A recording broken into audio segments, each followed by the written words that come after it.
What's going on, guys? Hi. We are back for episode 2 of Ring Busters. Now, this week's episode is going to be a little bit different.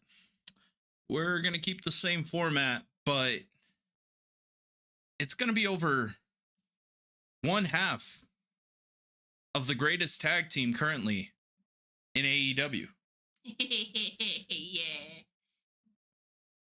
Do you want it? I was gonna go, but I was like, Ready? Oh. Ready when I do it. I don't know what we're doing. 2, 3.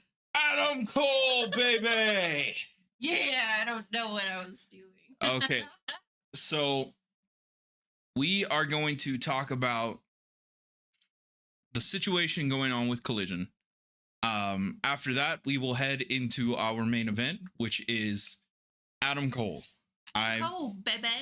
I've had Morgan look at a couple of different matches in his time, a couple of different videos on promos during his time with NXT, ROH, just so that she can kind of get a feel of what a lot of fans are worried about currently in AEW.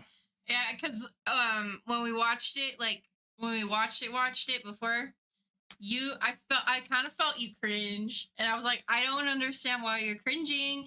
I'm in love with this, and then you were like, we're gonna have to explain this because there's a backstory, and I was like, just let me enjoy this. So this also goes for any fans who don't know who Adam Cole is either. But let's get into the episode with the fact that AEW Collision is not quite the grass is always greener kind of show that we were promised. It is more of a gray area, as in a lot of people have currently been pushed away from AEW Collision. The likes of Hangman Page, which was not CM Punk's fault. That was a whole mess with the videographers who could not find the perfect spot for him to cut a promo, which I believe the promo was probably just going to be a hospital or something for Kenny Omega when Kenny Omega was attacked by Jay White. This is why you need to watch full episodes, because you have a bad habit of doing this a lot. But Ryan Nemeth being confronted by CM Punk, kind of odd. Christopher Daniels being pushed away, who is just a agent and talent relations for AEW. I think that's what happens when you let the prisoners run the asylum, is that now he feels that anybody who is not on his side does not need to be there. And unless he's signing paychecks, and this goes for anybody, any job, unless you're signing my paycheck, you don't tell me who I can work for, who I should work for, or what to do, unless you are a manager, boss, director, something. Right. If you are creative, then just don't have me do anything. Is that the problem right now? Is creative? Like, so I haven't heard of this at all. I have no context. She's a liar. She forgot. I've mentioned this before. With CM Punk? Yeah. It happened a few days ago. A few days ago? Yeah. Last Collision. I know of the match that happened and the whole thing with shitting on Adam Page and everything. I know about that, and I know that there's been some there's shit ruminating in the back, but I don't think I remembered any of the reasons why CM Punk is pushing them away. I didn't really understand that. So Ryan Nemeth, this is what happened when CM Punk came back. I guess Ryan Nemeth put out a tweet calling CM Punk the softest man alive. Okay. CM Punk confronted him, asked him if he wanted to go outside to the parking lot, which, okay, if you want to live in delusional fake Muay Thai land, then that's fine. Yeah. That's fine. Chris even made the comment, Malachi Black's real Muay Thai to CM Punk's fake Muay Thai. Yeah, I So remember that. so I think that AEW Collision, it was Dynamite. Dynamite couldn't get things together. The Elite couldn't get along.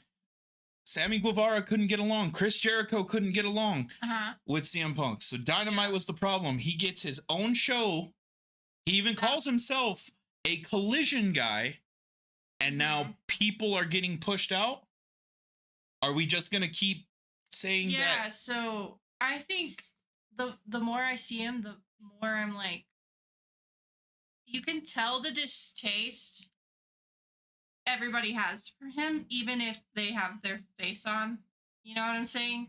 You could tell, and I even told you, like, I know you've been telling me, but like, I even told you during that match, I was like, they fucking hate his guts. You can feel it. Like, I don't know how else to explain it. I'm kind of like into the whole body language thing and facial expressions, and I could just see behind what they were trying to put on the show that they were just like, okay, we'll just get through this and then we'll have to figure it out. But I could tell there was some distaste. So he got mad at the House of Black for chopping him, as he said he did not want them to do that. I understand his body is not there, but also he's been taking a lot of shots at people who have not been taking shots back. Fair enough. And that's okay, right? And a lot of people will say, well, that's his fault too. Okay, but how many times are we going to let... You know what? One of my coworkers, we were making jokes, and she was talking about a person, and she said, you know, he's like that cousin that should just stay in jail, that's better off just being gone than being here. And that's CM Punk. He'll blow the roof off the place. He'll make tons of money. He's not even booked for All In fully. Yeah. We will finally hear if their story is going to All In or going to All Out. Okay. And right now, the only real champion, quote unquote, real champion, has two matches. He's double working. Is MJF working the pre-show and the main event. That's so wild. Yeah, has not happened in a very long time. Wow. That So means that you're doing something right. Anyway. I think that I'm done trying to fall into he's not a bad guy. We have to remember he is playing a character, but this point, it's going from being a character to just showing your true colors. So let me put my 2 cents in here, okay? I agree with you, but also, interestingly enough, it seems like he's got a lot more going on mentally. I don't think it's nice to say that he's a good guy or he's a bad guy, and that's where wrestling fans just go. Well, it's yeah, like, do we know where we're going with this? That's how you have to go. In character? Is he actually an asshole? Whatever it is, I just think he's not okay right now, and he probably shouldn't be wrestling because it's really affecting his career. Because you've got people that are 100% gonna go for him, 100% gonna be like, yeah, we'll back him up no matter what he does. He can do whatever he wants, and we'll love him regardless, and that's fine. But to an extent, you need to think about how you view things ethically, morally. Like, is he actually treating this person right? And if you don't know like what's going on behind, how can you back somebody up when you don't have a full story? So it's hard for me hearing all of these things saying, you know, I hate this guy or I love this guy, because we don't really know.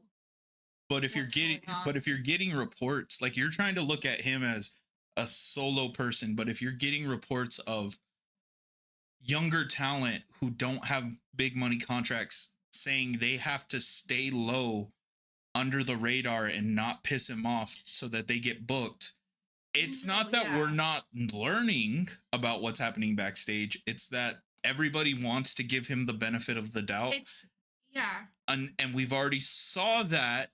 And what happened at the all out, call out, brawl out, fallout? Yeah, no. I'm agreeing with you. I'm 100% agreeing with you because he's like the puppy that gets scolded, but you're like, oh, fine, just get back up, brush it off, Yeah. you shit on the floor, but like it's okay. You're a puppy. You don't know what you're doing.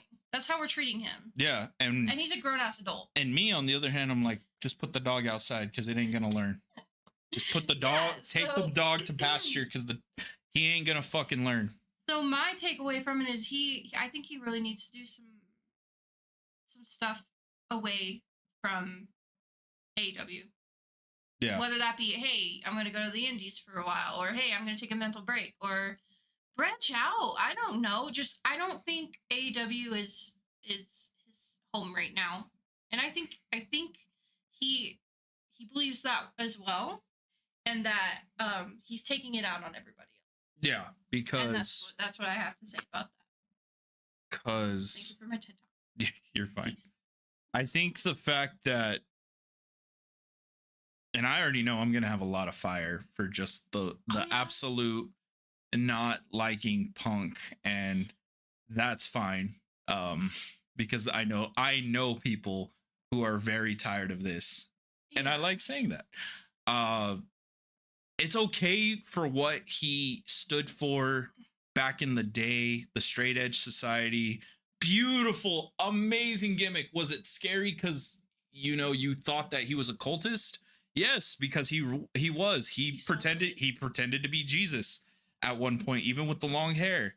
Yeah. No, yeah. I have a few things to say about that because I have not yet watched any of these, but it feels like I'm sure I'm gonna get in trouble for this. Yeah, it feels like a Jim Carrey vibe. You know how when he goes into a character and he went to he's like mentally messed up now. Oh, you know Heath Ledger. Any of them, Heath Ledger, Jim Carrey, fucking any of them. They go into a character and it's a really hard hitting character that you just like fully develop yourself into, and then you don't come back.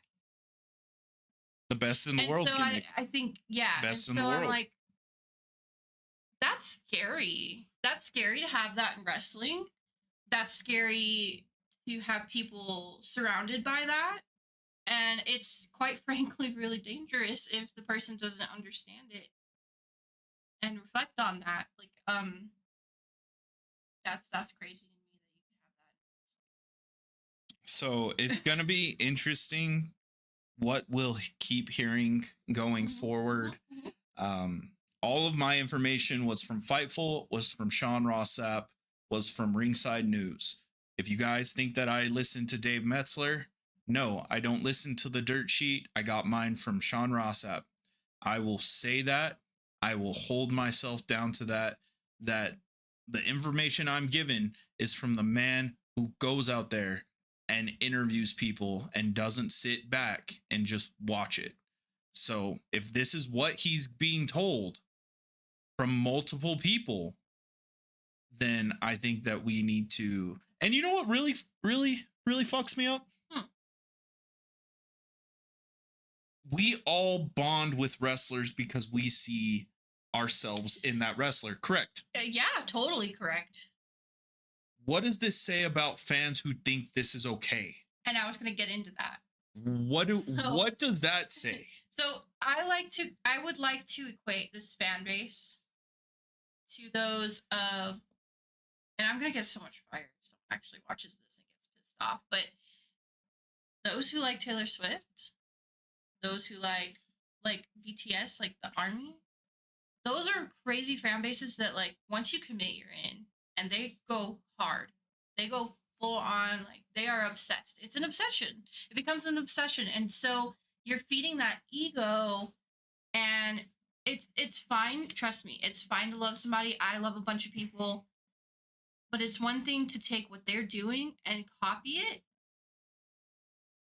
That's a whole nother realm. You don't even know this person. Like, how can you say, I want to be just like this person when you don't everything about them. So that's scary. Like, and to each their own, you can love whatever you want, but all I want to say with all of that, just be kind, be respectful to others, think about where your morality lies, not where theirs. Like, think about what your choice is your choice. Like, it's not going to be, don't think about how they would perceive things, because you're your own damn person and you have to take accountability at the end of the day. So that's what he's not doing, because he has that audience to fall back on. Yes, and so that's what I think, and a lot of people are going to one, blame Tony Khan for not taking action, which was so cool to see. We saw him, even though it was a video, we got to see Tony Khan yell at MJF and Adam Cole. Adam Cole still mentioning the bidding war of 2024. That is something that's not going to, not Adam Cole, MJF saying it, but I loved it. I love that he said Tony's going to regret that. Tony came out, was still mad. Like, what did you say? And so I think that is good progression for the company. I think what a lot of people don't realize is it's like saying, I have $1 million. Let me say this. It's like saying I have $1 million, but if I make one bad move, this $1 million is going to magically disappear in a second. And I think that everybody who yells or is mad at Tony Khan for not being able to step in, they wanted the exact opposite of Vince. Everybody cried for decades. We want the exact opposite of Vince. We get the exact opposite of Vince. And I get that. And they're like, this isn't good. He's not a leader. He's not. If you want Vince McMahon 2.0, we'll get Vince McMahon 2.0. And I can guarantee people are still going to be mad. They're going to be mad regardless of whatever happens. They're always going to be upset. We get upset about things. We're upset about this. There's always things that we're going to be like, oh my gosh, why are we even, like, why is this a thing? Like the match, I saw people commenting about the Texas Chainsaw Massacre match and how dumb it was. I was like, I loved it. I just appreciate it for what it is. It's different. Yes. It's different. It's, it may be dumb, but it's different. They're trying things. Yeah, they need the feedback, but it's like, if you don't want to watch it, don't watch it. You have that option to not watch it. And I think Tony Khan's having a lot of fun being a little bit more involved, like just a little bit, because that had to have been, Leatherface had to have been Tony. It wasn't. What? It looked just like it. He even acted like Tony. Damian Alexander. Really? That is the independent wrestler who got to. So it literally was a person that was told, just swing this chainsaw around. Oh my god. And he had so much fun with it. I felt like he gave me Tony energy, and maybe it's because of the hair, the video. No, the video. Oh yeah. I was thinking like, okay, maybe he's gonna do something more, but no, I don't know. So, good news is the company that made the Texas Chainsaw Massacre video game, donated $100,000 to the Maui Food Bank. Oh, that's for awesome. Fight for the Fallen. So it got 100,000 more that night. That's awesome. I'm very excited for that. I think that's really awesome. Cool. I love that. But transitioning now, as we mentioned, our two lovable idiots getting yelled at by the big boss, we are going to transfer over to the main event, which is, who is Adam Cole? Yeah. So to a lot of people, he's a gamer. He's a streamer. He was part of, or technically still is part of, The Party with Tyler Breeze, Xavier Woods, Claudio Castagnoli. Castagnoli? Yep. As The Party.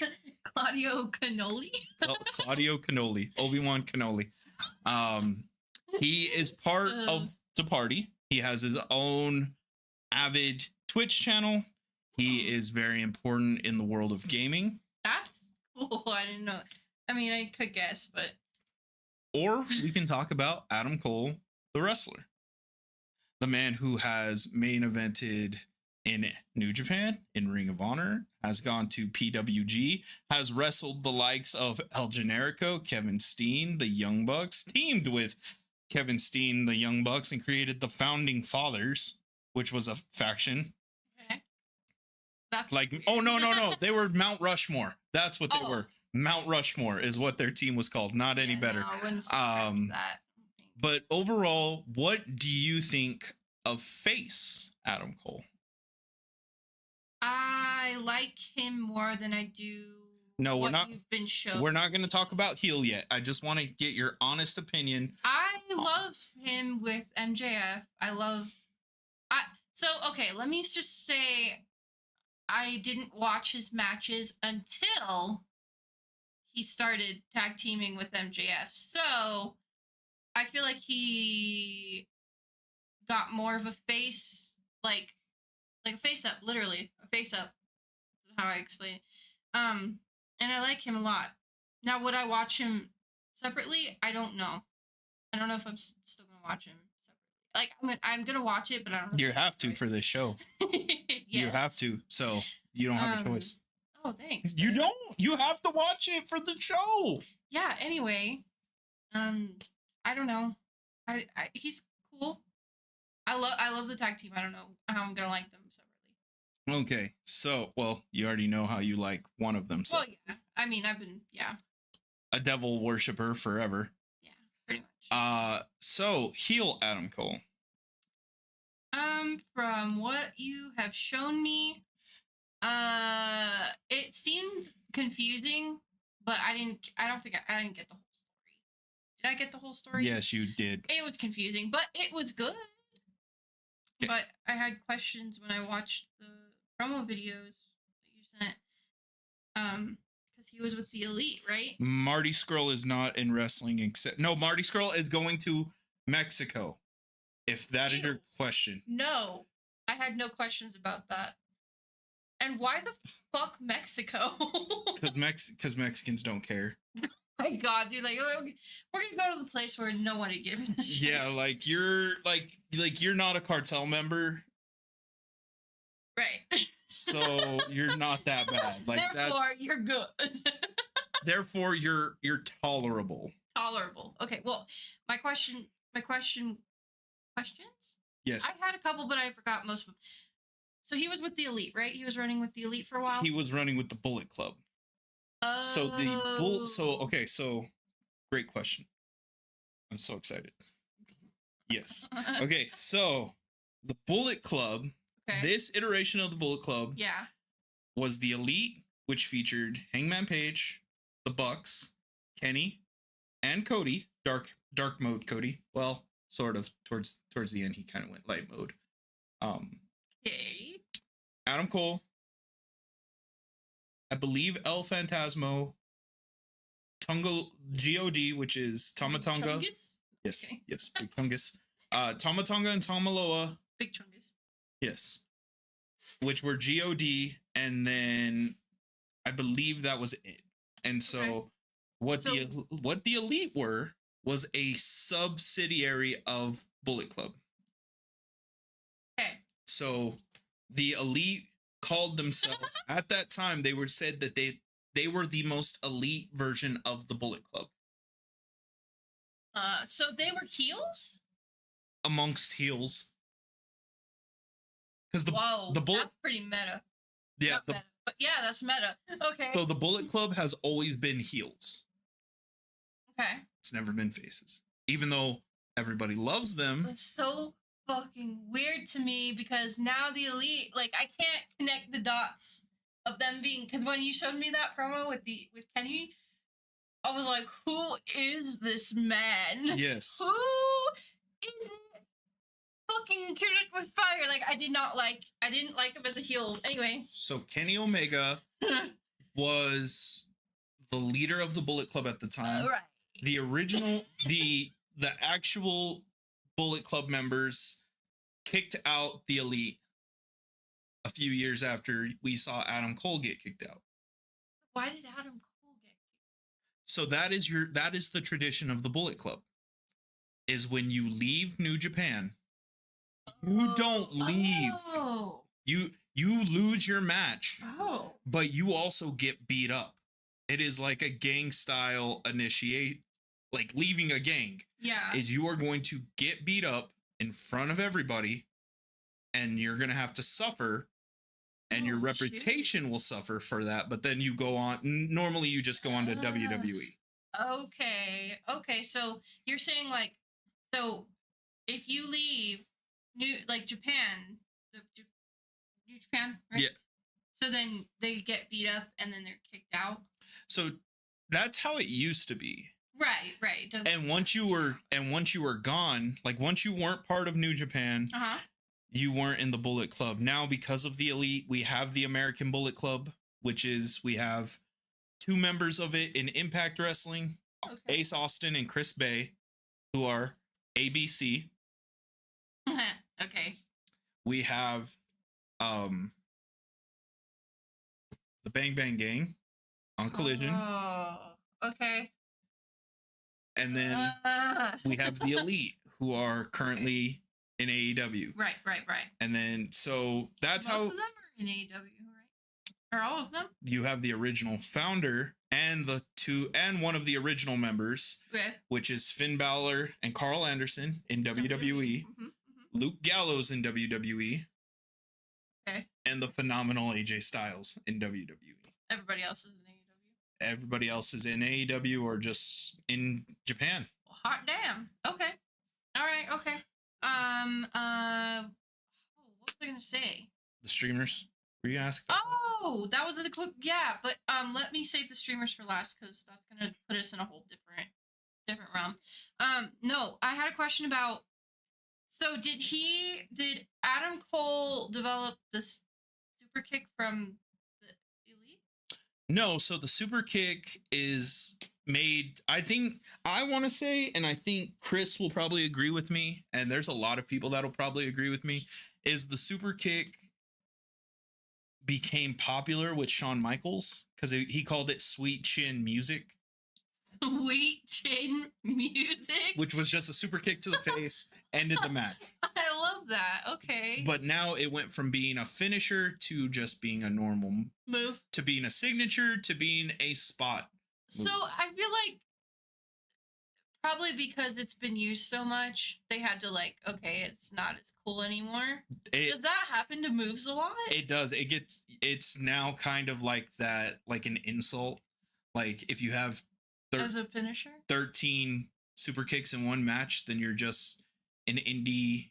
You're a spot monkey is what they call it. A spot monkey. Damn. So spot monkey. So that's what happens with a lot of moves.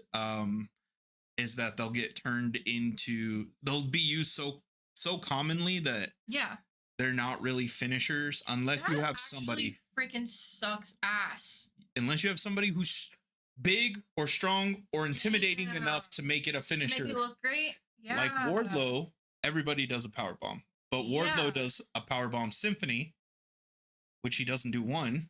He does 6. Jesus Christ. And then from there, that's how you end it. But okay. Yeah. Okay. So and then that does bring me to the streamer question. Is the streamers an indie thing? Yeah.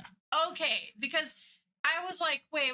I see a running theme with streamers here. I saw streamers there. I saw streamers at Summer Brawl. I was like, wait. Is this an indie thing or does everybody do this? Or like, so I want to say that Ring of Honor probably made it mainstream, like cool. Okay. But people had done it before. But it's such a staple, easier way than so if I have a title match and I'm in an indie company and we all see WWE drop hundreds of pounds of confetti and we can't afford that, then what's the same cool way? Well, my equation, I equated it to fireworks. Kind of, also, yes. So where we can't afford that, but What if we have like everybody throw streamers? So you're saying the streamers are the ghetto version of fireworks and confetti? Yeah. I love it. I Yeah. love it. Yeah, and so Give me more. it's an easier way. Like when I debut, I want streamers. I want streamers. Yeah, but I feel like we need colored streamers, like specific colored themes. We need to have them a little unrolled too, Do because black that and little white. girl almost hit me in the face working security. She threw it, and when she threw it, it just went straight through the bottom rope, and I was And like, went, "Oh no. man!" I was like, "Oh no!" And then it didn't make it, and I was like, "Okay, cool." I wish I had streamers to throw. I should have brought streamers. If I had known, I would have gotten streamers. I didn't know I can do streamers next time. Yeah, I didn't know that was gonna be an okay thing. For You know, anybody, I'm bringing streamers. Okay, Gino, if you watch this, please don't hurt me. Gino, if you watch this, I'm gonna be very surprised Why? because this isn't the interview content. This is just us. Anybody from Off the Ropes, please comment. Tell them that you watch because I'm sure you do. Anyway, I'm bringing streamers, so like, dope. Yeah. So Anyway, we're running into the angle with Adam Cole that we've seen time and time again, the way that he turned against Undisputed Era, the way that he's turned against members of the Bullet Club. So also the running thing in the Yes. Bullet Club at that time yes. was, I can't remember what match the Mhm. Bucks lost, Okay. but because of being the Elite, their YouTube channel, they got to tell a deeper part of the story that was going on in Ring of Honor, is that Adam Cole poisoned one of the Bucks' juice. And Oh so my he God. lost his super kick. What? Yes. Wait, why do I love that though? Because it's Okay, dumb. see, getting more context about this, like I can get behind Adam a bit more now. He poisoned they didn't know who poisoned the juice that caused him to lose his super See, kick. I can get behind him more now. But then they also poisoned him with a monster. Okay. But then they That's held, kind of iconic though. and then when he came back to AEW, or when he came back on the Indies with AEW, they had a seance. Okay. Hold on. Hold no further. Speak no further. I redact my statement about not liking Adam Cole. Okay, I did not have enough context. You add seance, you add monster, and you add losing someone's ability to freaking do a move. I need more. But the worst part about it is that they had like a picture of him on the Indies the last time they saw him. Candles. It was Kenny and the Bucks doing the seance, and then the camera pans. Wait, and was it in the ring? No, Oh. it was in their hotel. And then the camera pans, and Adam Cole's holding a candle too. Like we miss him so much, and they're like, "Oh wow, you're back." Okay. I redact all my statements. It seems like he really knows how to do some dumb shit. And if anyone does dumb shit like that, sign me up. I want more. Please give me more, because that's fucking hilarious. Why didn't you tell me about that? Because I was saving it for the episode. Bro. So Oh, that makes me so hyped now. you I love stuff like that. pointed something out.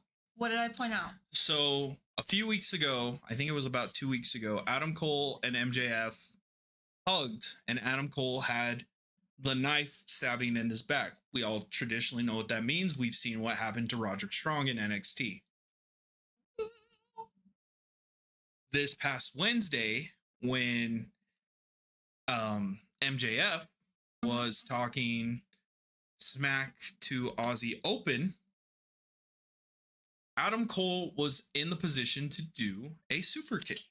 Yeah. The same style Oh, yeah. that you pointed out the Young Bucks did to him when he lost to Tanahashi and was kicked out of the Bullet Club.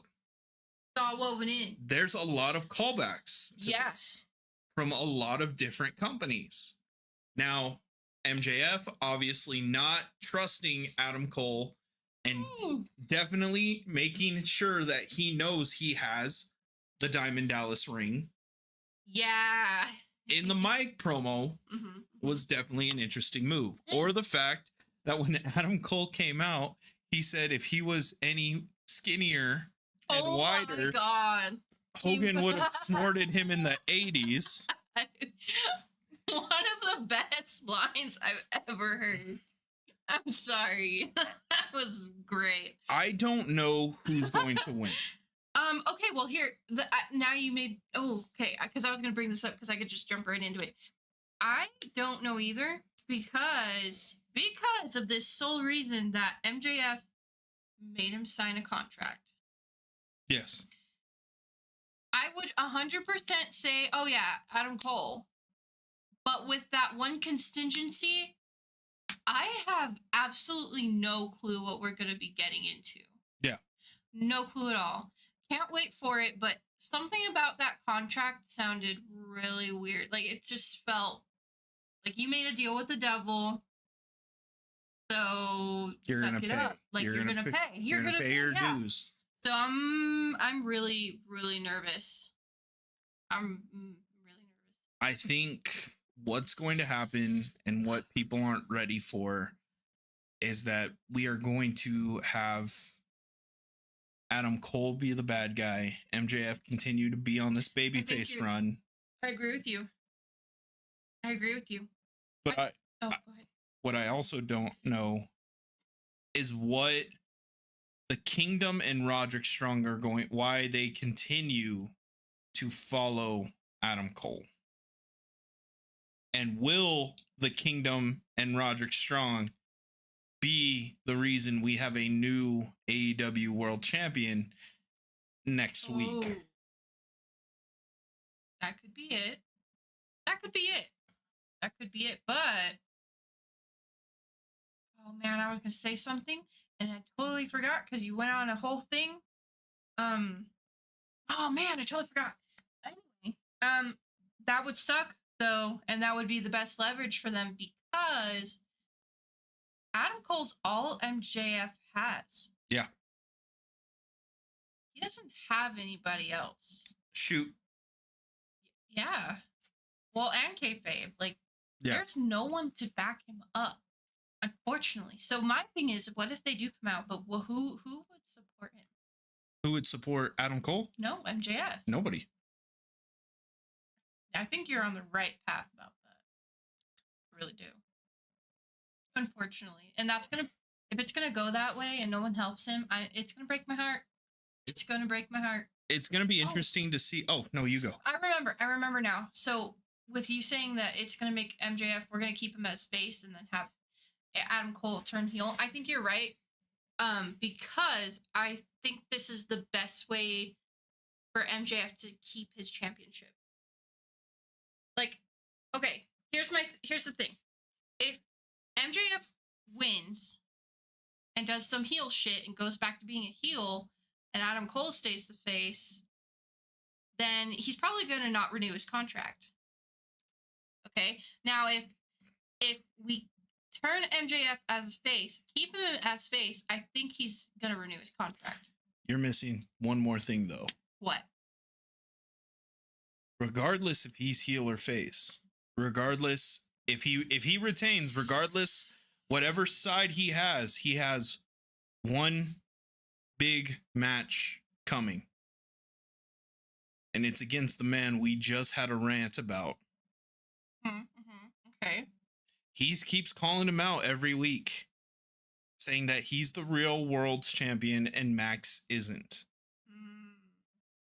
If Adam Cole loses and goes on a story with Roderick Strong and the Kingdom, MJF has to face CM Punk for a unified AEW World Championship. And I want everybody who listens to say this. If you were in Tony Khan's shoes you had a contract renewal with probably the biggest young talent of this generation, and you had a contract with one of the biggest veterans of this current generation, and you had to book it.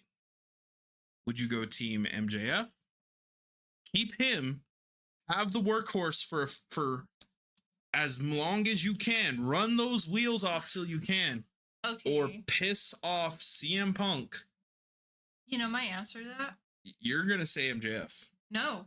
You're gonna say CM Punk? No. You gotta pick one or the Who other. makes the most money? CM Punk. You go with whoever makes the most money. Oh, are you saying like contract wise, or who brings in money? Just who brings in the most money. That's who you go with. At least from a business standpoint. I feel like that's what would have to happen. See, we don't know the current. We don't know the current T-shirt sales. We don't know any of that. So, and of course, there are marks out there who are going to say that it's CM Punk. CM Punk, regardless, right? No matter what, he's the greatest thing in the world. He can walk on water. Well, me as a mark for MJF would be like, no, I don't know. I can't say shit. I know nothing.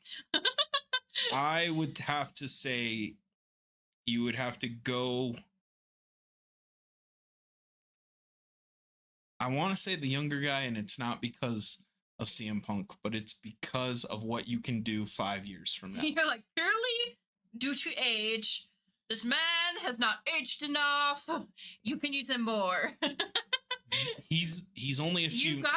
You're right. He's only a few months older than me. So this is funny. Your answer is age, and my answer is money. I want to know what everybody else thinks. Yeah. Please comment down, and I will reply to every comment. Is this good? Not the reply. I'm not even gonna like bad to them. Yeah. Is this horrible? Do I not know what I'm talking about? I just don't want us to be the only ones speaking on this. I want our fans, our people, to give some insight into how they feel about it. So please, I want to know what y'all think. Because neither of us are experts. No, I'm for sure. Yes, do I suck in every bit of information? You are a sponge. Yes, that's what Chris said. You are a sponge, and it's not even just with wrestling. He's a sponge for football, for baseball, for anything sports. This is your sponge. Use him. Use him. Just use him. Just use him. But overall, I think that this is by far one of the funnest versions of Adam Cole I've gotten to experience. I'm glad this is. I was like, are you kidding? You just described to me an amazing seance. Like, how is this the best version? Oh, sorry, I didn't mean to spit on you.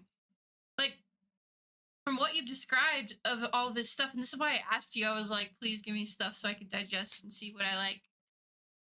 I want to see the seance. The seance when he comes back now, and I went from not liking him only in the tag team to, okay, I will give you more props because you seem to have really dumb and hilarious ideas, and I want to see more of that. So him playing Uno with the party is also fun too. See, I need more. I need more of that shit. Thank you. Goodbye. Yes. And good night. Bang. No, I'm just kidding. Bang. So next week's episode, we will be diving into just a little bit of SummerSlam 1992, which was the last time the world's biggest wrestling event happened. I know a lot of people are going to be like, but WrestleMania 2 days got 147 billion people, and I feel like this podcast is going to get a lot of people pissed off. Yeah, because we're just talking about our opinions. Our opinions. Like, okay, our opinions are opinions. Okay, they're not facts. They're not real. This is how we feel. But also, like, that was the biggest event in Wembley Stadium. Was at 79,000. WrestleMania 32, yes, it was at 81, but they have already surpassed both those numbers, making this Regardless, Facts. whatever you want to say is the highest paying And maybe we could look into that. Do a little more research on the that, numbers. just so we can say, hey, Do we have to do inflation too? ooh, We would have to do inflation. we would have to do that. We would have to do inflation. It might hurt our feelings because Well, this one might not come close to Yeah. including inflation. This one might not come close at all to the If amount we that it get- makes.